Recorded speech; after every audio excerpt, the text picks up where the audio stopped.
Olá, queridos alunos, sejam bem-vindos a mais uma aula de História. Eu sou a professora Bárbara Lisboa, tenho cabelo curto, loiro, estou vestindo uma blusa rosa e o tema da nossa aula de hoje é o início da colonização no Brasil. Como será que foi o início da colonização no Brasil? Vocês sabiam que a organização do território brasileiro não era igual aos dias atuais? E será que os portugueses, eles começaram, assim que chegaram, começaram a colonizar? Essas perguntas, são algumas questões que a gente vai abordar na nossa aula de hoje.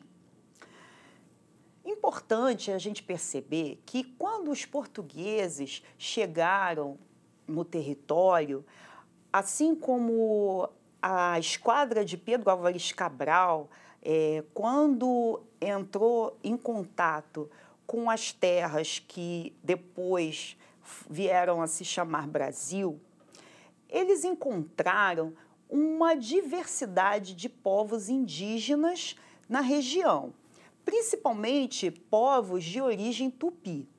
Inicialmente, a América não despertou muito interesse aos portugueses, porque eles não encontraram nesse território produtos que poderiam ter um valor comercial grande na época, lá na Europa, e também não encontraram ouro e prata.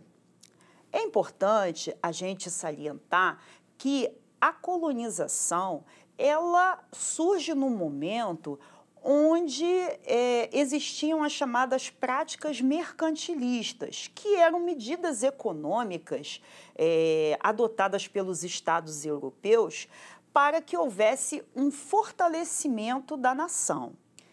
Inicialmente, quando os portugueses chegaram no território, eles só encontraram abundância de uma madeira conhecida como pau-brasil, que poderia ser utilizada, né, a madeira para embarcações e que também extraía uma tinta que poderia ter um valor comercial na Europa. Nesse sentido, eles estabeleceram os primeiros contatos com os povos indígenas do litoral e, através do escambo, uma espécie de troca, eles ofereciam alguns objetos que poderiam ser importantes para os indígenas, como machados, espelhos, e os indígenas extraíam esse pau-brasil e armazenavam nas chamadas feitorias, para que pudessem ser exportados e levados para a Europa.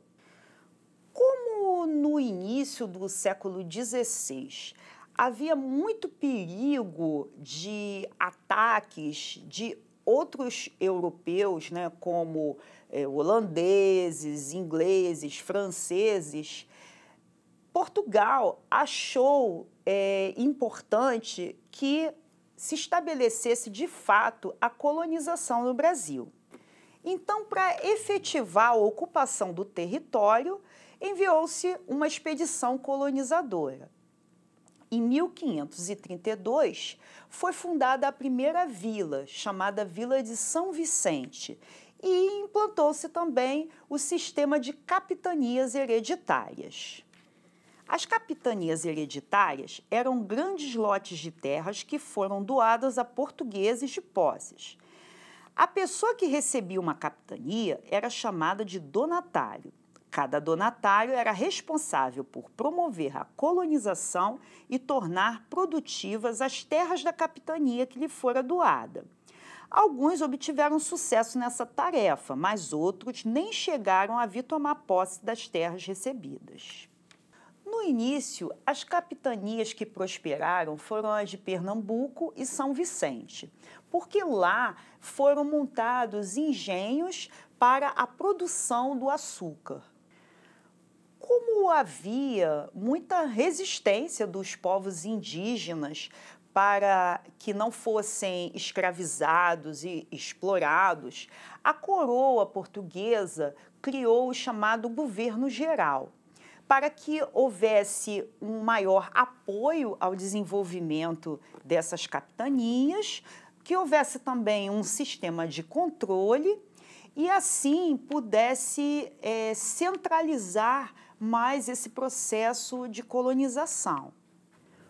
O primeiro governador-geral foi Tomé de Souza, e com ele vieram várias pessoas que também auxiliaram nessa administração do governo geral na colônia. Entre eles surgiram os cargos de ouvidor-mor, provedor-mor e também capitão-mor, onde eram responsáveis pela justiça, pela arrecadação de impostos e por garantir a segurança. Além dos funcionários, vieram também os jesuítas, que eram membros da Companhia de Jesus e tiveram a função de catequizar os indígenas no Brasil.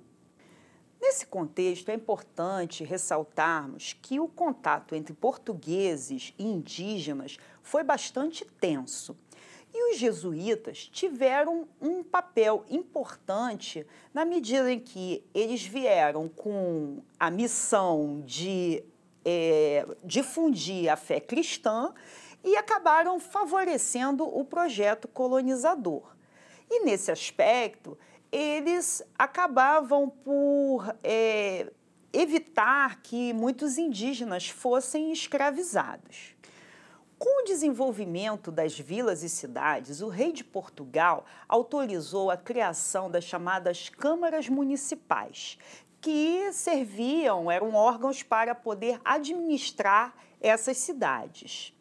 As câmaras municipais eram governadas pelos chamados homens bons, que até é engraçado esse termo, porque isso não significa que eles eram bons, mas eram assim chamados porque pertenciam a essa elite colonial. E eles eram também descendentes diretos de portugueses. Descendentes de negros, judeus, não poderiam ocupar esse cargo. Esses homens bons eram responsáveis em arrecadar alguns impostos das cidades, fazer a coleta de lixo, fazer a manutenção das ruas e ainda pagar também os salários dos trabalhadores livres. Embora a própria monarquia portuguesa autorizasse os colonos a fazerem as chamadas guerras justas, que de justas não tinham nada, para que os indígenas pudessem ser escravizados, os jesuítas eles ocuparam um papel importante em evitar que muitos desses indígenas acabassem sendo explorados e levados à escravidão. Os jesuítas, em sua maioria, eram contra a escravidão indígena. E eles estavam preocupados com a catequese, com essa difusão dos valores da cultura europeia e dessa imposição da fé cristã. Para isso, eles criaram as chamadas missões, que eram aldeamentos para catequizar os indígenas. Nas missões, os indígenas aprendiam a língua e os costumes portugueses, além de realizarem vários trabalhos agrícolas e artesanais. A catequização dos indígenas, no entanto, acabou modificando seu modo de vida e desorganizando suas sociedades. No governo de Duarte da Costa, segundo governador-geral, também foi marcado com a vinda de jesuítas e também com inúmeros conflitos com indígenas. Só como exemplo, teve a chamada Guerra de Itapuã, onde grupos de tupinambás na região do litoral baiano se aliaram a franceses para poder combater os portugueses. E como o Duarte da Costa dava pouca atenção às capitanias do Sul, os franceses estabeleceram a chamada França Antártica, na região da Baía de Guanabara.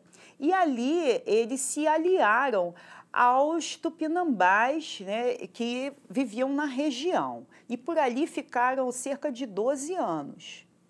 Nesse governo de Duarte da Costa também foi criado o chamado Colégio São Paulo, que se estabeleceu na Vila de Piratininga. Vamos ver o slide.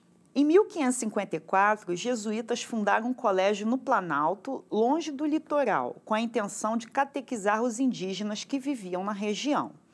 A ocupação e o povoamento dessa região do interior também ajudaram na defesa e na posse do território para Portugal. O povoado que se desenvolveu ao redor desse colégio deu origem à cidade de São Paulo. Em 1554, o Colégio de São Paulo de Piratininga era uma construção rústica de pau a pique e palha. Atualmente, no local onde ele foi fundado, existe o Pátio do Colégio, um complexo cultural com museu, biblioteca e igreja. O terceiro governador-geral, Mendes Sá, também guerreou contra os indígenas. E no seu governo, ele mandou expedições para poder combater os franceses que se estabeleceram na região da Baía de Guanabara. O seu sobrinho Estácio de Sá ergueu um forte fundando a chamada cidade São Sebastião do Rio de Janeiro, que é a nossa cidade do Rio de Janeiro. É importante percebermos que nesse momento inicial da colonização, esse momento foi marcado por muitas tensões entre indígenas e portugueses. E como as terras brasileiras acabaram sendo alvo também de ataques como dos franceses, né, como nós vimos na região da Baía de Guanabara, era comum que indígenas, alguns grupos, né, como os tupinambás e os tamoios, se aliassem aos franceses para poderem combater os portugueses. E dessa forma ocorriam algumas guerras. E é importante a gente perceber também que nem todos os grupos indígenas eles eram aliados. Havia rivalidades entre essa diversidade de grupos. Para vocês terem uma ideia, nós tínhamos dois troncos linguísticos principais para poder classificar esses povos indígenas, que é o Tupi e o Macru-Gê. Mas, nesse contexto, nós tínhamos cerca de 1.300 línguas faladas na época da colonização, ou seja, 1.300 povos diferentes, né? Isso é uma estimativa, né? No período da colonização. Então, era natural que nem sempre esses grupos eram aliados, muitas vezes havia rivalidades. E essas alianças que se estabeleceram, por exemplo, com portugueses ou com franceses, tinha uma relação de sobrevivência e de resistência também a esse processo de escravização desses povos. Como podemos ver na imagem, as relações entre indígenas, colonos e jesuítas foram marcadas por tensões. Entre elas, podemos destacar não só as revoltas indígenas contra a escravidão e a catequese, como as alianças entre grupos indígenas e os franceses contra o domínio português e vice-versa. Com o objetivo de melhorar a defesa e o controle administrativo da área colonial, o território da América Portuguesa foi dividido entre Estado do Brasil, com a capital em Salvador, e Estado do Maranhão, que logo depois foi chamado de Estado do Grão-Pará, com a capital em São Luís. Isso já no século XVII. Agora, é importante percebermos que a mão de obra indígena foi utilizada em larga escala ao longo do período colonial.